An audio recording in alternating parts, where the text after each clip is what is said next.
Some of you have told me that in some of my videos, you've heard this clock ticking in the background. So I thought I'd do a video about the clock. This clock was actually my grandfather's, and when he died, we were allowed to pick something from his house as grandchildren, and I chose the clock. But it was actually his father's, so it was my great-grandfather's. And when I received it, it wasn't working.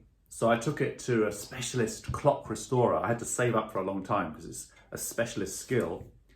And they told me that actually this clock was first made in about 1730. So it's nearly 300 years old. I'm going to show you now some of the inside of the clock and how it works.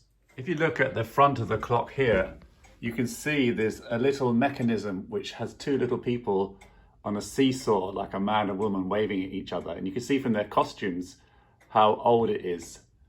And then every clock like this actually operates by weights down here and a pendulum. So there's no electricity to it at all. Just the weight pulls the mechanism down. And in the side here, look, you can see the wires and the mechanism of the clock. Clocks, of course, are part of our lives all the time. They keep us in line. We go to work at a certain time, we put on the news at a certain time, and they break up our day.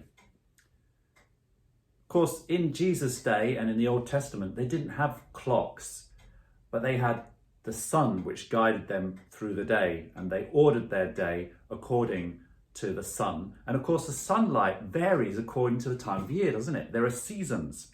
Now, the writer of Ecclesiastes, he talks about this. He says, there is a time for everything and a season for every activity under heaven. And he gives lots of examples: a time to be born and a time to die, a time to weep and a time to laugh, a time to love and a time to hate, a time to tear and a time to mend. Now, we're going through a particular season at the moment, aren't we? An unusual season. But what this writer is saying is that behind all these seasons and in charge of them all is actually God's sovereignty. God is in charge. He's in control. We don't have to fear, because even though there are difficult times, there are also good times. It's not a case of fatalism, where someone says, oh, I just have to, what will be, will be. No, this is saying that God is active and that he is responsible, and in his character, which we know is loving, he will bring good even out of difficult times. And that's a promise in the Bible that I'm holding on to at the moment, where it says in Romans that actually all things work for good for those who love the Lord according to his purposes. God has a purpose for this time for each one of us.